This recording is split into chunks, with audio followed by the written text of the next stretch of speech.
Odamlar shu yerda o'zida tahorat qilar ekan. Hamma общий tahoratxonaga hamma.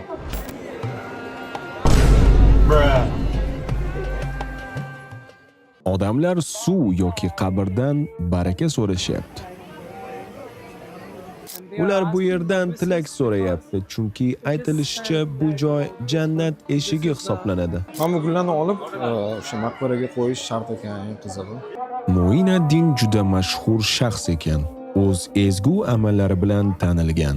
Turli din vakillari bu yerga uning barakasini olish uchun kelishadi. Mo'iniddin Chishtiyning mana shu qabri bo'lar ekan. Shu yerga odamlar kirib, niyat qilar ekan. Astag'firulloh, bunaqa narsani men to'g'risi juda ham hayron bo'lib tomosha qildim. Tasavvur qilishlik uchun biz hozir masjiddamiz va bunaqangi ko'p bid'atlarni men to'g'risi birinchi martalab ko'rib turishim.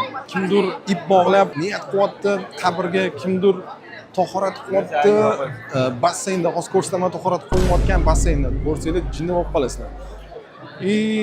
Yana nima? Juda ko'p xullas sanab sanoqga yetib bo'lmaydi. Qabrga odamlar kirib gul tashlayapti. Gul tashlagandan keyin niyat